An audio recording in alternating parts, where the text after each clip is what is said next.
La facilidad por 6.500 millones de dólares del Fondo Monetario Internacional cubre el déficit fiscal del 2020, pero el 2021 se queda a medio talle. El fondo, en su memoria técnica, plantea al Ecuador aumentar el ingreso incrementando el IVA o reduciendo gastos. Mauricio Pozo, ministro de Economía, se pronunció al respecto. Escuchemos qué es lo que dijo. El año 2020 tiene un déficit estimado de 8.9% del PIB. Que yo recuerde, un déficit de esa magnitud no registra en la historia económica del país probablemente de los últimos 40 años.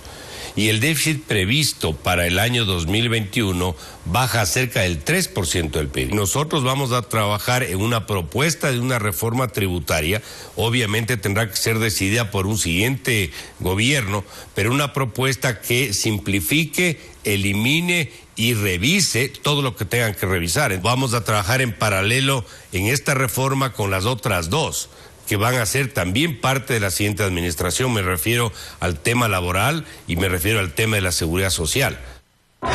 Osvaldo Landázuri, analista económico, nos acompaña. Buenos días, bienvenido a Contacto Directo. Buenos días, Lenin, muchas gracias por la invitación. El ministro plantea un plan que combina varios elementos. ¿Usted está de acuerdo en que el próximo gobierno tenga que tomar esa plataforma, ese plan?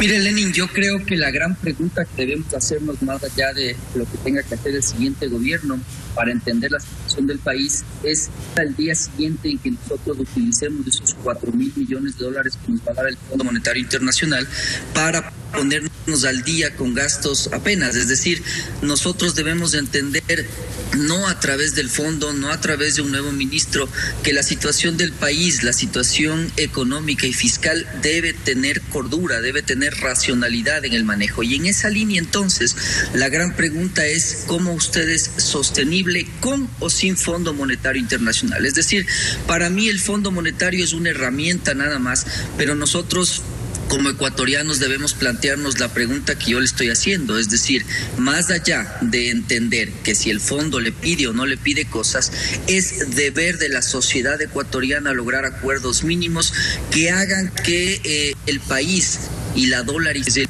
el único que existe socialmente aceptado en el Ecuador, se mantengan en el tiempo. Y hay que tomar acciones para ello. La temporada electoral exime, sin embargo, a la Asamblea de tomar decisiones, pero el Ejecutivo podría poner las bases. Una puede ser el presupuesto 2021, que según la Constitución es igual al monto ejecutado del 2020. Pero aquí surgen algunas preguntas. ¿Será capaz el Ejecutivo de asumir recortes en el gasto que lo volverán más impopular de lo que ya es, pero que podría evitar en los próximos años un incremento del IVA?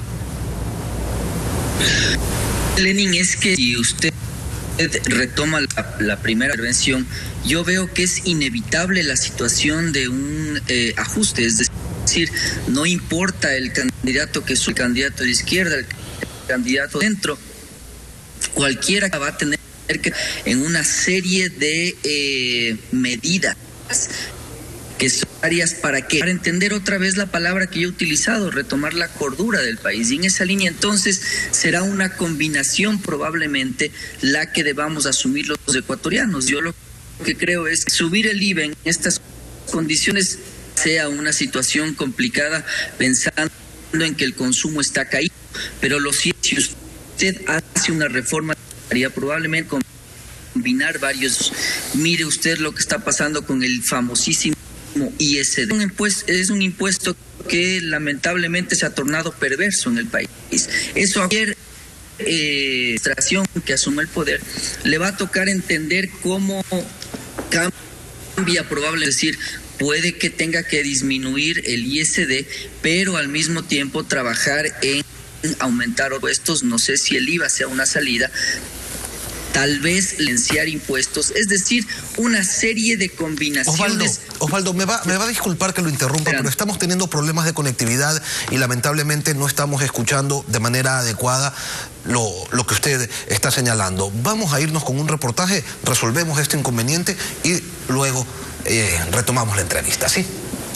Samantha. Son las 7 de la mañana con 21 minutos. Les contamos que el movimiento indígena presentó una demanda judicial contra el Estado ecuatoriano por las víctimas de octubre de 2019. La organización llegó hasta la Fiscalía en Quito.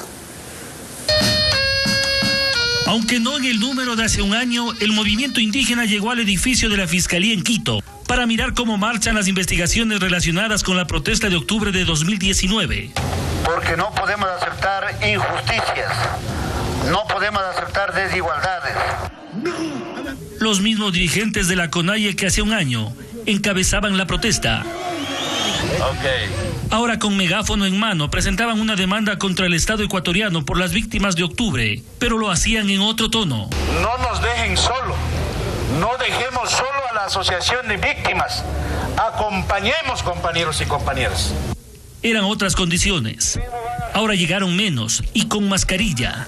Los dos dirigentes de la CONAIE, Jaime Vargas y Leonidas Issa, quienes fueron excluidos de sus aspiraciones presidenciales por el movimiento Pachacutic para las próximas elecciones, dijeron que la resistencia no se termina. La democracia es permitiendo que los pueblos también participen en toma de las decisiones, y ahora no nos han permitido. Por eso quedaron delegaciones, en este caso retenidas en los diferentes puntos que estaban confluyendo acá a hacer la presentación de esta demanda. Posteriormente, los indígenas avanzaron por la avenida 12 de octubre e intentaron sacar el monumento de Isabel la Católica en rechazo a la conquista española. Se registraron agresiones a varios policías, quienes respondieron con bombas lacrimógenas. Bueno, vamos a retomar la entrevista con Osvaldo Landazuri una vez que se ha logrado superar ya el problema técnico que se nos había presentado. Osvaldo, usted hacía referencia al tema impositivo, ¿cómo lo afrontamos? ¿Es un camino viable o usted señalaba las condiciones económicas no permiten continuar metiéndole la mano en el bolsillo a los ecuatorianos? ¿Qué hay que hacer entonces?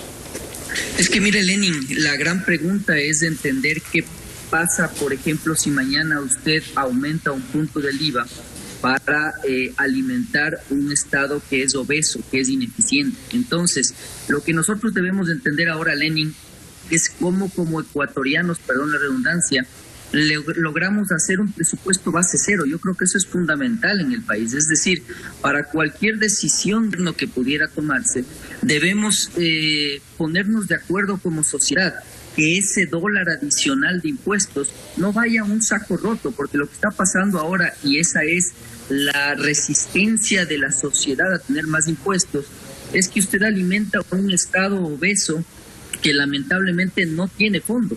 Entonces, yo creo que la combinación es la que debemos entender como sociedad, es decir, nosotros debemos plantearnos metas como conjunto, pero en esa línea todos debemos estar enmarcados en este esfuerzo. El primer actor que debe estar enmarcado es el Estado.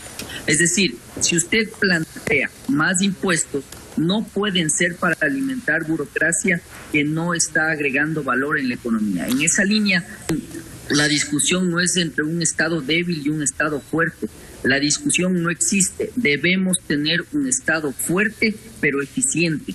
Y para aquello necesitamos tomar decisiones en todas las líneas, y la población debe saber una cosa, estimado Lenin: hay atajos sencillos a esta situación. Es decir, ¿cuáles son? Cualquier candidato que le esté ofreciendo a la ciudadanía no hacer ajustes, no elevar impuestos, no tener control sobre el gasto, probablemente la esté engañando, y debemos aprender del pasado. El candidato del correísmo ofrece transferir buena parte de los recursos que lleguen del Fondo Monetario Internacional mediante dinero electrónico a las amas de casa. Eso evidentemente es una oferta populista de campaña electoral. Sin embargo, ¿se la puede creer o la transferencia solo será de dinero electrónico para que el dinero real se quede en el gobierno y se lo pueda destinar, ya se sabe, a obras que luego tienen incrementos mágicos en sus precios?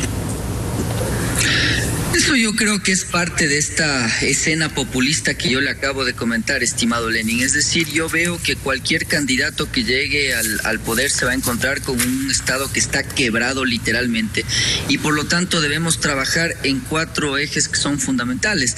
El fiscal, que el ministro Pozo se refería ayer, junto con el tributario. La seguridad social es un tema pendiente fundamental, tasas de interés.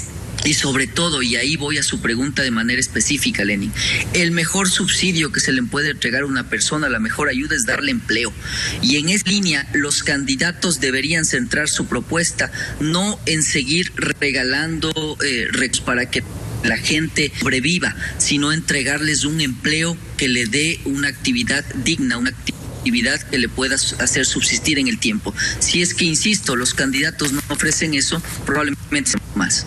Osvaldo Landázuri, gracias por participar y le presento una vez más las disculpas del caso por los inconvenientes técnicos que tuvimos durante esta entrevista. Que tenga usted un buen día, Osvaldo. A usted, Lenin, un abrazo.